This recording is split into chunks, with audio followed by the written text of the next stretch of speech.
You're listening to the Doctor Is In podcast, brought to you by MartinClinic.com. During the episode, the doctors share a lot of information. As awesome as the info may be, it is not intended to diagnose, cure, treat, or prevent any disease. It's strictly for informational purposes.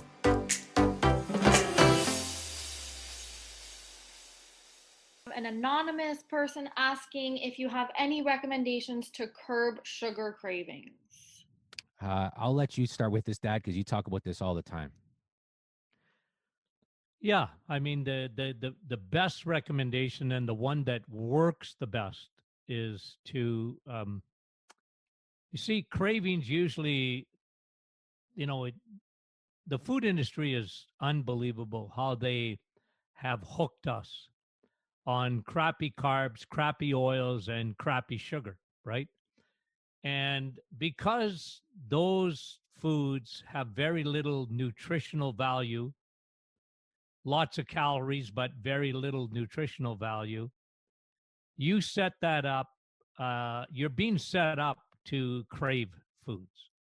So, and I actually just wrote this in my book that, and I mentioned it the other day on live, is that there was a study. I remember actually watching this. You probably could find it on YouTube somewhere, where this doctor was showing MRI visuals of cocaine taking a certain route up to your brain. As soon as you got a little bit of cocaine, it sort of built the pathway straight up to your feel good centers in the brain. And once that pathway was built, you wanted another fix. And they showed what sugar does on an MRI, and it does the exact same thing as cocaine. That's how powerful it is. It's incredible. So join the cast of millions that have cravings. And I found, like, for me, the best way is to substitute your food. If you can, that's why I love the reset or anything like it, because what it does, it changes fuels. You have a nutrient dense fuel that actually fills your cells with a void they're looking for. And it can be very effective for a lot of people. Usually by the second week, no more cravings. They don't crave the sugar. They don't crave the crappy carbohydrates. And the reason is because you're making a substitution. You're substituting the garbage with nutrient dense food. You're changing fuels, and your cells are not starving for nutrients. And so, and then there's all sorts of hormonal things too. Obviously, one of the signs that you have high levels of cortisol is that you have cravings, sugar or salt. It can be either one of them or both. And a lot of people that are exhausted often crave sugar and salts. So the way to fix it, though, I mean, I really like our cortisol formula because it's formulated to really level out cortisol and in for the adrenals, and then try and change the diet. It's amazing what happens when you start replacing crap with healthy, nutrient dense foods. Yeah. So, as you gave a very good explanation there, but two things that usually I would mention is along the lines of what you said. First thing is, uh, there's a biochemical component to the physiology of sugar, meaning, as you mentioned, it's highly addictive. No question, right? I mean, sugar is highly addictive. It seems to do something. It seems to wire our brains a little differently. It seems to do something to our brains. So there's an actual addiction component to it for a lot of people, right? Some people, they are addicted to sugar. That's the first aspect. And the second aspect is, as you mentioned, which is more physiological, meaning the problem is when somebody craves sugar and they eat sugar, then their blood sugar levels, right? So when you eat sugar, it's important to understand your blood sugar levels go up pretty quickly. I mean, that's just what happens, right? we've talked about this before, but if you were to drain all your blood in your body and you were able to take all the sugar in your blood at right now. So if the average person watching this right now, if we were to drain their blood and take the amount of sugar in their blood right now, it's anywhere between a quarter of a teaspoon to a teaspoon. That's all you need.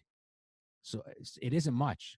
The body needs very little glucose in your blood right now to function properly. Anything above that or anything below that could be dangerous. So if you eat sugar right now, your blood sugar levels shoot straight up. And then, as I mentioned, you don't need it. So you have to do something with it. And if you can't burn it off as energy right away, then it immediately has to be removed from your blood. And then it goes into storage very quickly. So, and that's what happens. But here's the thing. When your blood sugar levels shoot straight up and your body reacts, for every action, there's an equal reaction. So if it goes up quickly, the body has to bring it down quickly. It can't take a long time to do it because it's deadly if it's above a certain amount. So your sugar levels go up quickly, and then your insulin gets secreted fast, and then a lot of insulin. Sugar levels go down, but there's like a hunger line, right? Just imagine, for example, if this is a hunger line, so your sugar levels go up above it, then your body brings it down, and once it goes down below that thing, you're hungry again. So a person that consumes sugar is generally hungry a lot throughout the day. And because the body, when it's hungry, right or wrong, perceives that it needs energy or it craves that, guess what your body's going to crave again very quickly, which is the sugar aspect of things. So that's what happens a lot of times there. And then, as my dad mentioned, then there's cortisol. The more stressed a person is, cortisol raises blood sugar levels. Blood sugar levels go up, they dip, you're hungry, it's just up and down. It's a yo-yo effect. So that's why we talk a lot about low carb, because it stabilizes that. We talk a lot about fasting. Fasting is a great way, again, to kind of kick that sugar habit. It works for a lot of people. But that's a good question because it's a real problem. I know the food industry kind of laughs at it, right? You'll see scientists laugh at it. But usually if you read their, in the bottom part of a study, what their disclaimers are, or what they're usually working are in the pocket of some industry that's being paid somehow by sugar. That's how corrupt it is. But that's a great question. All right, Brandy. Catherine is asking how to test for fatty liver. How to test for fatty liver? Well, there are very specific tests that people can get done. There are imaging tests that people can get done. I would also argue that if a person has a problem with insulin and a lot of their biomarkers, such as high triglycerides, the bad metabolic markers like high triglycerides, stuff like that, high inflammation, then I would argue they have fatty liver, even if the testing doesn't show it. Because it's kind of a funny thing. Is there ever an amount of fat on a liver that's good? The answer is no. So if the body is in the process of putting fat on the liver, then in my opinion, there's a lot of tests that can give us an indication if our liver actually has fat or if it's in trouble coming, right? To me, so we talk a lot about those metabolic markers. Like my dad talks about these a lot. What's the triglyceride HDL ratio? What's your fasting insulin? What's your inflammation markers? Because those kind of things indicate fatty liver. And it's fascinating. I read a paper from this one doctor talking about the future of heart disease. And he envisions that heart disease will be treated in the future, not by cardiologists, but by liver specialists, which is fascinating because early on in the process of every heart disease, there's a problem that's going on in the liver. And if you go even further back, the problem has to do with dietary usually. But Dad, I don't know if you want to add anything to that. Well, and sometimes your liver enzymes will be elevated. We used to do a test in the office that often would tell us their bilirubin or urobilinogen. That's oftentimes was early sign of fatty liver. But I agree 100% because the liver, look, if you got belly fat, you can assume, you can assume you got visceral fat. and visceral fat is organ fat. And, the first place that fat is stored is in the liver. I mean, so I always tell people fatty liver. And by the way, what are they saying now? 70% of the population has fatty liver, and a lot of integrative doctors are saying, well, it's even higher than that. But it's the curse really that we talk about, as Tony Jr. was saying, because of the liver itself is the Costco parking lot. It's the suitcase. I love that analogy because that suitcase gets full very quick, and that can be very silent. Even the triglycerides, I mean, that's usually one of the first things that happen. But a lot of people are not even getting that test done, unless they get it done once a year. But you can pretty well tell if and yet you can be skinny and have fatty liver. Well, and Because I think that's one of the things that people don't understand is that uh, fatty liver, because it's internal, it's visceral fat. You don't see it. Some people, when they get enough liver fat, that's where they get that distended belly, beer belly thing from, or they might actually start to see a change in the coloration of their skin or their face, stuff like that. But yeah, the bottom line is, my dad and I, we talk about this a lot when we're off air. Is we like to reverse engineer a lot how a lot of these diseases happen, and we always talk about that 3 seeds of disease, which is high circulating insulin, free radical damage, and leaky gut.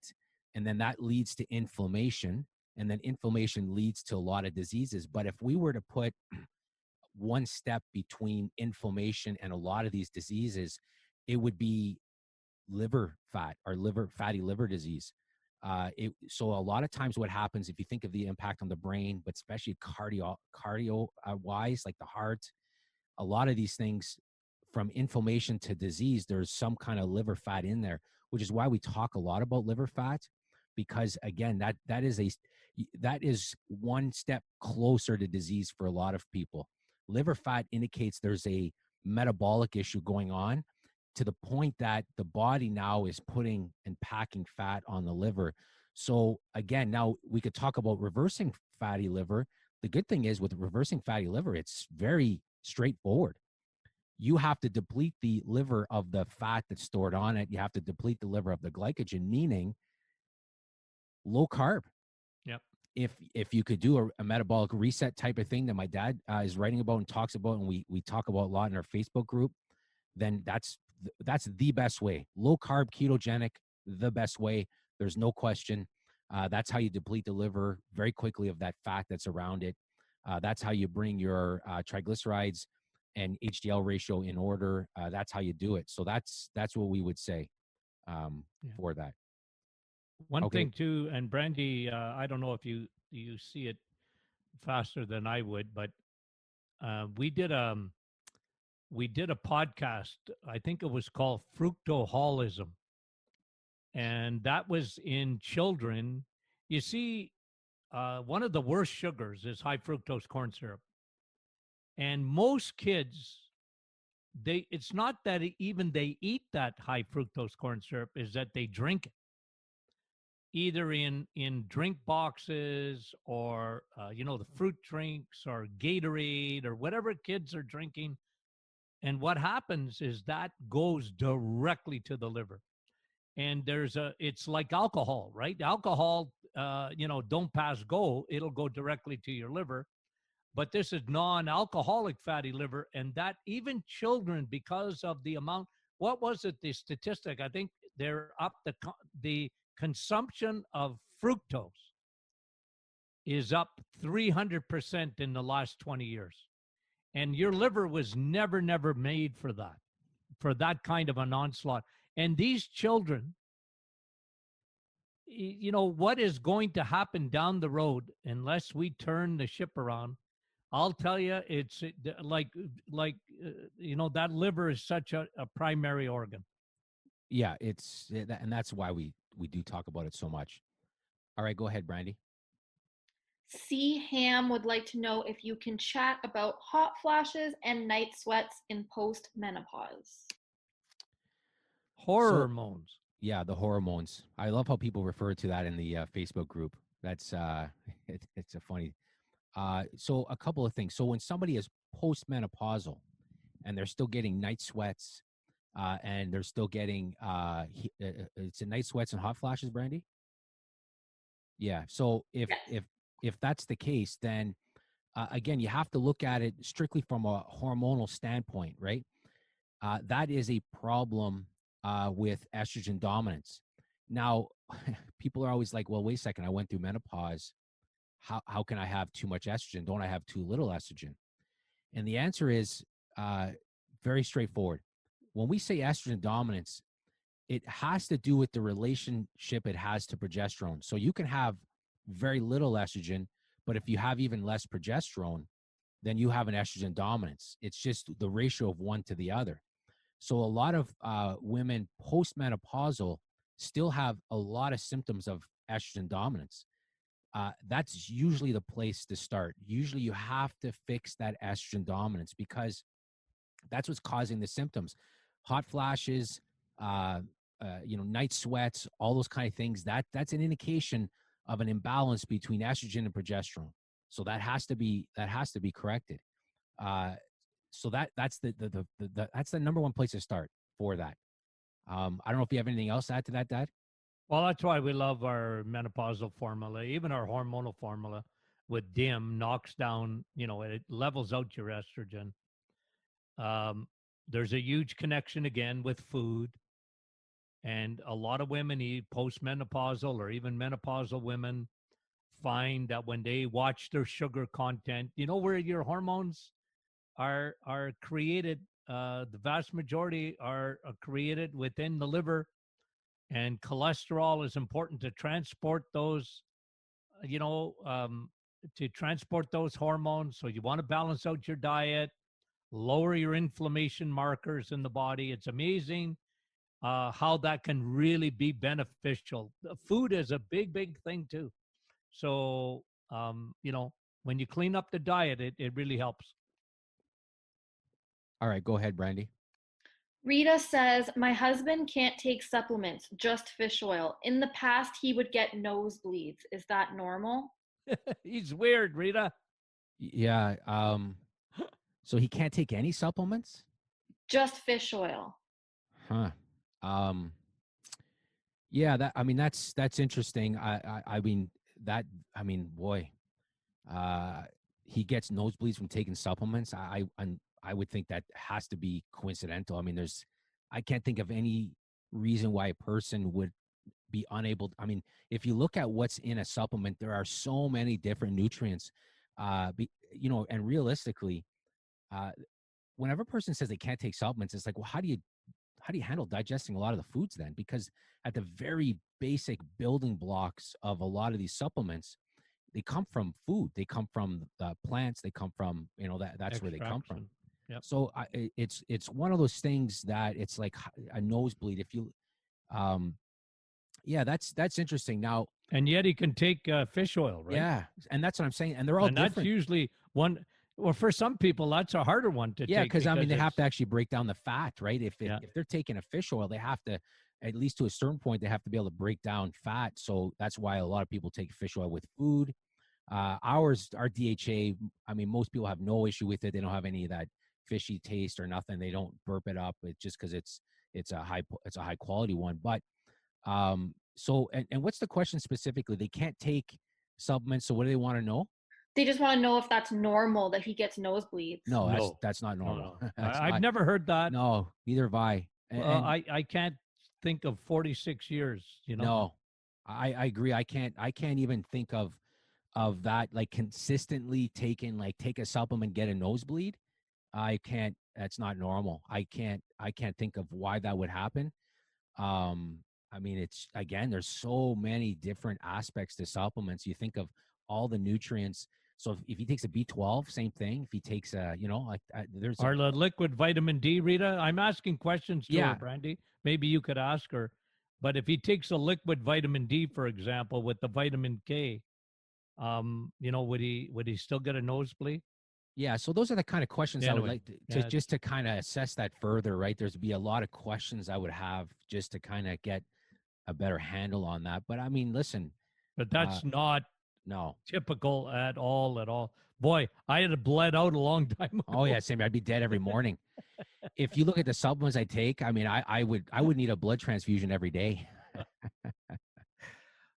All right, go ahead, Brandy. Rita's one of our top fans, so she knows how to reach out to us if she wants Okay, to perfect. Okay, good. follow up with that question. Lori would like to know if you can take different supplements together. Yeah, so just Laura, it's a good question. Just as we kind of alluded to, I take, like I said, I put this in the Facebook group a while ago because somebody asked that question, and I say I set the Guinness Book of World Records every meal for the amount of supplements I take at one time. Um, a lot of the supplements we created were for what we saw in our clinic, but in all honesty, a lot of them is for selfish reasons. We've made them for ourselves, or we've made them for, like, my mom's always the guinea pig a lot of times. But that's what we do. So I take almost every one of our supplements. I mean, I do every meal. I take handfuls, and it's so yeah, no, there's no problem. Now, again, some people do better taking them with meals. Some people do better spreading them out. I mean, there's a lot of different ways you can take it. I take a lot of them at the same time. If I'm fasting in the morning, and I usually fast in the morning 6-7 days a week. So then I usually start taking my supplements at lunchtime is usually what I'll do. I'll make sure I get them in there at lunch. And then if I'm taking digestive enzymes and I'm only going to take them once a day, usually I'll take them with every meal. But if I'm only going to do one meal, then I'll take them with supper because that tends to be my bigger meal.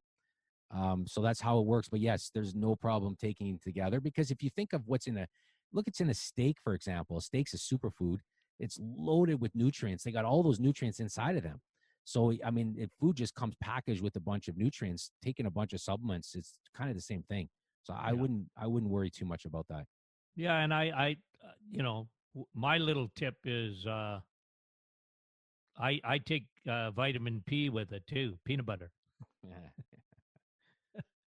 Just an excuse to have it, right? Okay. All right, go ahead, Brandy. Wendy would like to know if you have any recommendations for Parkinson's. Yeah. Yeah. Well, first of all, Parkinson's. I think we did a podcast on this, quite a while back, but we talked about the link between leaky gut and Parkinson's. And I always say Parkinson's is not really classified as it's more of a neurodegenerative disease. But, I'm not sure that it's not autoimmune. I would classify it more as an autoimmune disease. And I've always said that autoimmune is leaky gut. So I've never seen a case of autoimmune from rheumatoid arthritis to Crohn's to ulcerative colitis to Sjogren's to you name it. Always leaky gut. And one of the major findings that Tony Jr. and I talked about in that podcast was that on autopsy with Parkinson's, they always found a major yeast infection in the brain. So how did that yeast get there, right? So leaky gut, leaky brain, we talk about that, the connection between the gut and the brain, how yeast got into the brain. So our protocol, and Tony Jr. might add to it, but I always start with the gut with Parkinson's because I find if I always looked whenever I had a Parkinson patient, I do the reverse engineering, go back to their history, and usually there was antibiotic use or whatever, created a fungus, got into the brain. So try and fix that. And degeneration, I'm a very big guy on high DHA oil because the brain and DHA, well, your brain is made up of DHA. So that oil, that specific omega-3 is very, very important fatty acid. Very big on that. We were big on Navitol, heart and brain even, because Navitol crosses the blood-brain barrier. Pine bark extract is very good for the brain. And I'm very big on don't feed the bears, don't feed yeast. You got to change your diet. It's hard because Parkinson's, usually when you find it, it's all, it's well advanced. And if you can get it in the early stages and where there are hardly any symptoms at all, is when these people do the best, you know? So generally that's the protocol. And I often found they were deficient in magnesium, deficient in vitamin D. Again, all things related to the brain. So I think we did didn't we do, Yeah. Tony So, Jr., a podcast plus, well, we all have our that. brain stuff, right? Yeah, we have that age proof your brain video that we did, and that I would definitely recommend watching that video. But just like I said, if you look at how the brain goes bad or how the spinal system goes bad, we always tie it back again to those 3 C's of disease. And for a majority of people, like I'll talk about Alzheimer's quickly. Most people with Alzheimer's, if I were to look at those 3 C's, more than 50% of them, it's because of high circulating insulin. They got diabetes of the brain, right? They become the brain gets messed up. The ability of the glucose uptake in the brain cells become a problem. So the brain is like a type 3 diabetes, we call it. So you look at that, brain health and metabolic health in terms of that, very important. So you always want to make sure that that's fixed. If a person with Parkinson's, we would recommend absolutely assuming that they have a high circulating insulin problem, and I would eat accordingly. That's the first thing. The second C that my dad talked about, which is leaky gut syndrome. At one point, we used to get laughed at because we always said that there's bacteria in the brain. People, used to laugh at us, and doctors used to think we were crazy because, the brain is sterile. But guess what? We were right. Now, even at Harvard, they have what they call the Brain Microbiome Project, because they're identifying all this bacteria that naturally lives in the brain that you need, just like the rest of our body. Your brain has its own microbiome. That's important. How does that get there? For example, like my dad said, they found a bunch of candida in Parkinson's brain. Well, how does that get there? Well, that gets there from the gut, right? The stomach doesn't kill it.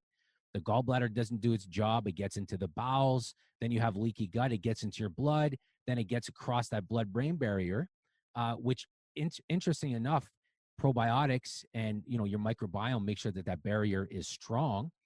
But anyways, it ends up in your brain. So you got to address leaky gut as massive issue as well. And then the third thing, which you can't overlook as well, is the third seed, which is free radical damage. The brain, some people, based on a whole whack of factors, their brain just got beat up by free radicals. And now you're seeing oxidative damage in the brain. And that has to be corrected as well. And that needs to be fixed. So that's why we talk about stuff like pine bark extract. We love it. It's loaded with OPCs. It's just tremendous. As my dad mentioned, it crosses that blood-brain barrier. So it's fantastic. But from a nutritional standpoint, cut out sugar for sure, eat low carb for sure, fix the gut, and then address the free radical issue. And then there are other nutrients on top of that. My dad mentioned B12, direct correlation between B12 and brain health. Vitamin D, same thing. And also magnesium, as you mentioned, same thing. And then high DHA, no question. And then curcumin and DHA combine super well for brain health. So we always mention that. But I would strongly suggest watching that Age Proof Your Brain training, because even though we talk a lot of brain issues in there. So that's where I would go for that. You've reached the end of another Doctor is In podcast with your hosts, Dr. Martin Jr. and Sr. Be sure to catch our next episode, and thanks for listening.